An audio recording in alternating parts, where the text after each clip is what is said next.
আপনার ঘটনাটা কি হয়েছিল? ঘটনা তো তাই নিয়ে সবসময় কাজে আয়ে এই সাইডেই কাজে আয়ে কার বাড়িতে কাজ করেন আপনি জানেন?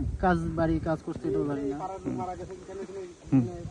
প্রায় সময় এই সাইডে কাজ হ্যাঁ, করেন না? প্রায় সময় এই সাইডে কাজ করে। কয়দিন হয়েছে বাড়ি থেকে বের হয়েছিল? বাড়িতে আমি তো অটো চালাই, সবসময় আমি বাড়ি মানে টাইম মতো ঢুকি না, তো করতে পারি না। তারা আলাদা থাকে, তার মেয়ে একটা আছে, তারা দুজনেই থাকে বাড়িতে। বাড়িতে হ্যাঁ, না বউ আছে? বউ মারা গেছে। বউ মারা গেছে। তারপরে খবর কি শুনলেন আপনি? খবর তো আমি আজকে পাইছি, সবসময় আমি বাড়ি থাকি না, এটার লিগে আজকে খবর পাইছি। কি খবর পাইছেন? তো প্রথমে আমার বন্ধু একটা হোয়াটসঅ্যাপ ফটো দিছিল, তো দেখছি লিখেছে তো এটা তো বড় ভাই, তারপরে এখন আইসি আর কি। এই জায়গাটার নাম কি? জায়গার নাম কোপড়াপাড়া। কোপড়াপাড়া। হ্যাঁ। আমার বাড়ি এসে ফলবাগান। ফলবাগান। যে মারা গেছে ওর নাম কি লাগে? আমার বড় ভাই। নাম কি? অমল বিল। অমল বিল। পুলিশ প্রশাসন আইছে? হ্যাঁ, পুলিশ প্রশাসন আইছে, তারা কোনো শরীর মনে আঘাত টাঘাত আসেনি?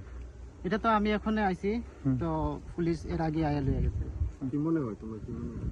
আমার তো মনে হয় এটা মার্ডার কেন লিগে তারা কয়জন আইছে বলে কাজে আইছে, তো হ্যাঁ একলা কিভাবে এখানে পয়রা দিছে, তারা তোর লগে লইয়া গেল হইলে। তোমার ভাইয়ের সঙ্গে কতজন ছিল কাজে? শুনছি 2 জন আসলো।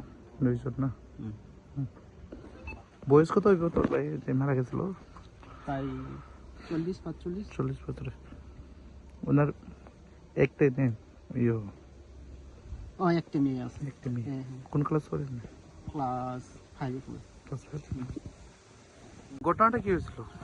ঘটনাটা আজকে 11:30 নাগাদ খবর পাওয়া যাচ্ছে লেম্বুছড়া থেকে, যে লেম্বুছড়া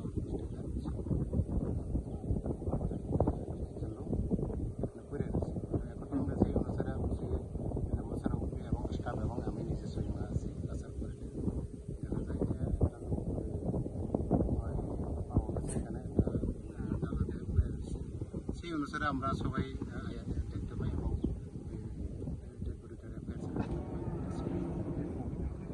ডেড বডি চিহ্নিত করতে পেরেছি।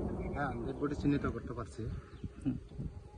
এমনি শরীরে কোনো আঘাত থাকে না, এখন পর্যন্ত তো শরীরে তো এমন কোনো এক্সটার্নাল যেটা ইনজুরি এটা তেমন দেখা গেছে না। আবার এটা যাতে কোনো কিছু আছে কিনা সেটার জন্য আমরা এখন হসপিটালে পাঠানো হয়েছে, পোস্টমর্টম করানো চাইছি। আর নাম হচ্ছে অমল বীর, বাড়ি হচ্ছে গণেশ চৌধুরী।